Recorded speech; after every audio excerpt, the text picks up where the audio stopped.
Welcome everyone, Dylan Gemelli here today with a brand new video for you. So today we're going to talk about how to safely and effectively use Dbol or Dianabol. Now remember, I am not a doctor and anything I say in these videos is for your entertainment purposes only. I am not advising nor condoning you to use any of these products we discuss, and what you do with this information is completely up to you. Now when I say safely, I mean as safe as possible. Clearly we're talking about steroids here. We know they have side effects, so you can't be 100% safe. However, safety is very important, and making it as safe as possible is what we aim to do, or what I aim to teach you. So, let's talk about how to properly run Dbol. Now, first and foremost, you do not need to exceed 4 weeks of Dbol. You can attempt to go 6 weeks. I see people do it. I see people do it effectively. Completely unnecessary. Why is it unnecessary? One, because you get everything you need out of it in 4 weeks. Two, the longer that you run it, the higher amount of estrogen conversion that you have, the less likely of keepable gains you're going to have, the more side effects you're going to have, the more problems you're going to have the rest of your cycle. I guess unless you're running Dbol alone, which I certainly don't recommend, but that's an entirely different topic. I am not a fan of oral-only cycles whatsoever, but to each their own. So, you really don't need to exceed 4 weeks of Dbol. It's perfectly fine to attempt it, but it's completely unnecessary, and I generally don't ever recommend it. Now, let's talk about dosage. I see people running 50 milligrams of Dbol so often. Look, more is not always better, all right? And oftentimes, more is going to cause you more problems and going to be, less beneficial for you. And Dbol is a prime example of that. You don't need more than 30 grams of Dbol. Trust me. Trust me. You know how many people I see constantly that complain about side effects with Dbol that could easily be avoided, and it's because they're running 40 and 50 milligrams. You can gain so much on 30 milligrams. Look, it's not always about trying to gain 20 and 30 pounds, because when you gain that amount of weight, one, that is so much strain on your body to gain that amount of size in that short of time. Two, let's face it, you gain 20 or 30 pounds on cycle, you're going to not, and I repeat, not keep most of that. You can keep some gains with Dbol. Don't kid yourself, because I always see people say, well, you're going to lose everything. It's all water. Look, you got to realize running Dbol that you're going to sacrifice some of what you gain on there. I don't care how well you control your estrogen, you're still going to have water weight gained on Dbol. It's one of the wettest compounds you can use. You've got to come to grips with that before you run it. You've got to understand before you run it that you are going to gain some water weight. However, it doesn't have to be a water balloon, wet, sloppy, disgusting mess either. I know some people, all they care about is, I want to gain 500 pounds. I understand that, but that's poor thinking. That's meathead mentality thinking. That's not the way to do this. The way to do this is to gain as much as you can with the least amount of side effects so you can keep the most. That's the goal here. The goal is not just to blow up as quick as you can and lose it all and end up being worse off than you were when you started.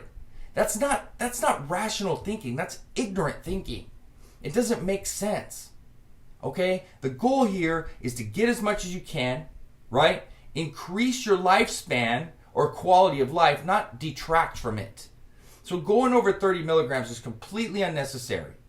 Trust me, I promise you. Look, I don't gain anything from telling people to run less or whatever. I'm trying to teach you how to live longer, how to get better gains, how to have a better quality of life, and how to extend your cycle, lifespan, I guess, so to speak, so that you can run these longer if that's your goal. Also, I see people ask me if they should run Dbol towards the end of their cycles. So, oftentimes Winstrol is considered a great finisher or Anavar, and Dbol is more of a kickstart. Why not then run Dbol at the end of the cycle? Well, you don't want to go into post-cycle therapy elevating estrogen more and more and more. Testosterone already converts to estrogen.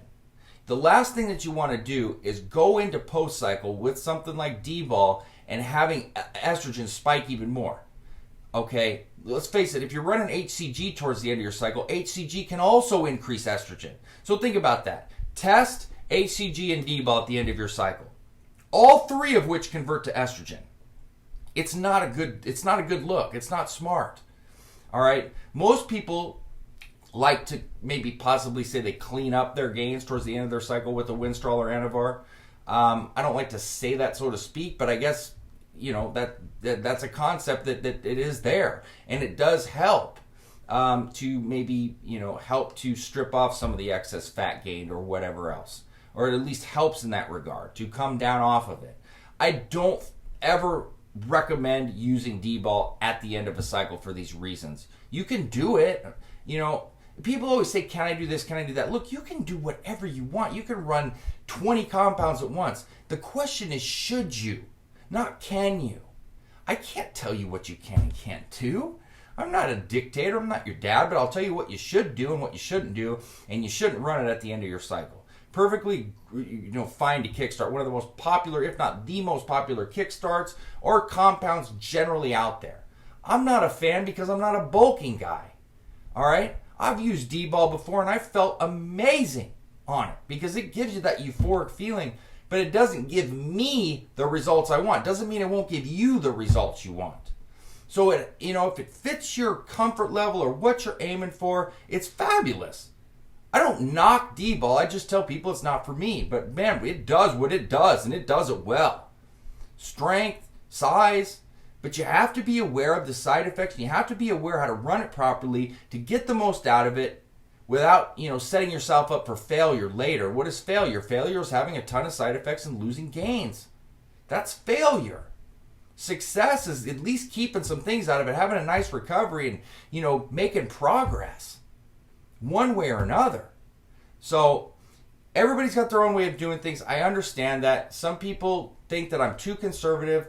Some people, only care about certain things. I look at life a little bit differently. I think long term. I think about, people that have, some sort of family life or some sort of expectation later in life, and I try to improve that for everybody.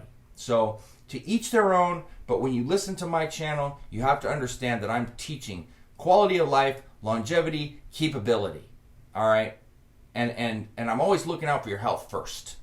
So some people don't go that route. They don't care about that. And that's on them. I wish they wouldn't teach that to other people, but there are some people out there that just don't care about anything but get big at any cost.